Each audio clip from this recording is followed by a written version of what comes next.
I was a little too young for the original Nintendo. I was born in 1990, and while the NES is likely the first system I ever played, all my formative memories are with the Super Nintendo. What cemented my love for video games at this age was the social component, and I was fortunate that my family often played together during my early childhood. Single-player games were inherently multiplayer-ified by my sister watching and asking to take turns, or my parents offering commentary and even trying their hand at harder levels. I remember dying being a bad word in the house, so when we lost to life as Mario, my parents told me and my sister that he was stung by a bee, which I've spent years trying to understand. The main rotation was Kirby Superstar, Batman Returns, Donkey Kong Country 2, Super Mario Kart, Super Mario World, and of course its sequel, Super Mario World 2, Yoshi's Island. While I often consider Final Fantasy VII to be the game that solidified my lifelong passion for this medium, the SNES games listed before were and are my foundation. Yoshi's Island specifically felt more like a dream to me than a game, and to this day, it's still one of my favorite Mario games for that exact reason. While it's an incredibly solid platformer, I think what still resonates with me the most about Yoshi's Island is its unabashed creativity. It's a game largely for children that also feels like it was made by a child, in the way kids often see the world as a colorful and unknown place.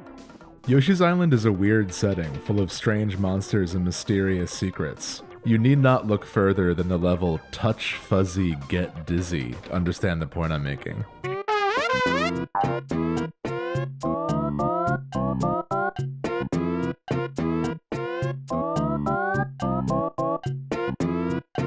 Part of why this game captured my imagination is because it didn't feel sanitized or like it was made for me, even though it was. It's a fantasy world that is inviting, but like reality, has aspects of it that are dangerous and scary.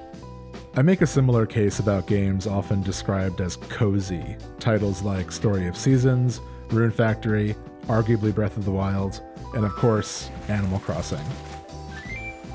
I bristle at the cozy label, though. I'd argue these games are relaxing because they are immersive, and to be truly immersed in a fictional world, there needs to be some type of antagonistic threat. And that threat can be literal or abstract. Rune Factory and Breath of the Wild are hybrids of action RPGs with life sim elements, so in their case, there are literal enemies to defeat.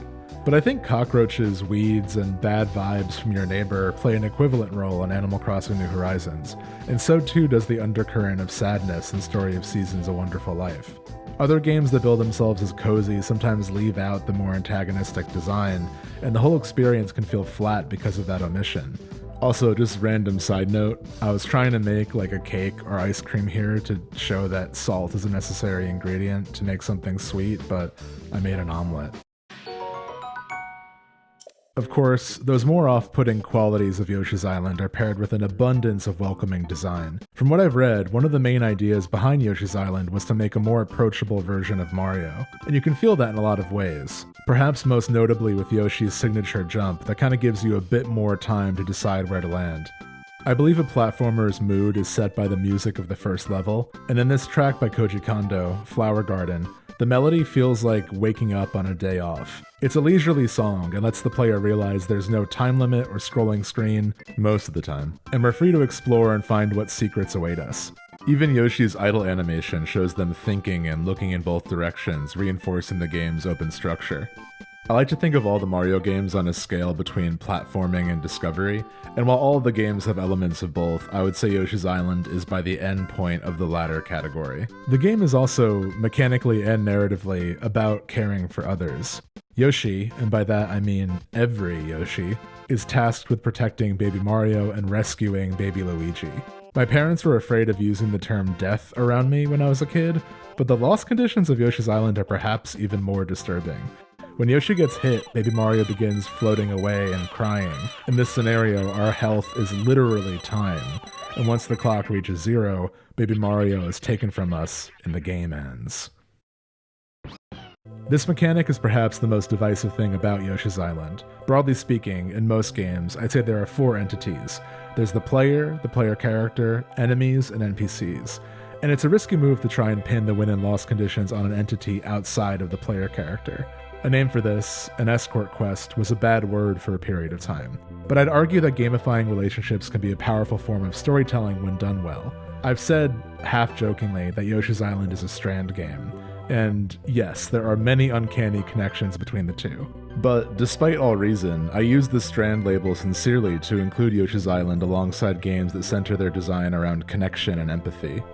Yoshi's Island is technically Super Mario World 2, but it's also the beginning of Yoshi starring in their own series. And while I enjoy other Yoshi games to varying degrees, they all feel specifically made for a much younger audience. And that's fine. The original Yoshi's Island was also made for kids. I'm an adult now, not everything is for me, nor should it be.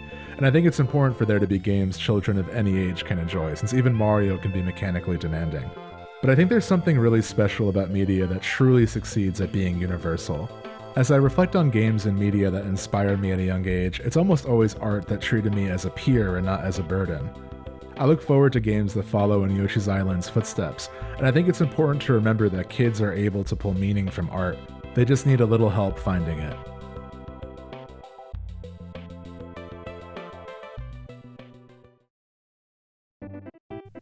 Hey everyone, thank you so much for watching.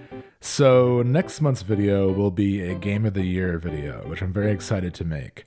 It will be a combination of my 5 favorite games that came out in 2024, and also my 5 favorite games that I played in 2024, but came out in years past. So it'll be a mix of those two things. I'm very excited. It will be longer than usual, not quite as long as our Into the Aether episode tends to be for Game of the Year, but it'll be longer than 7 minutes, probably closer to a half hour. So that's the plan for next month. I'll see you then.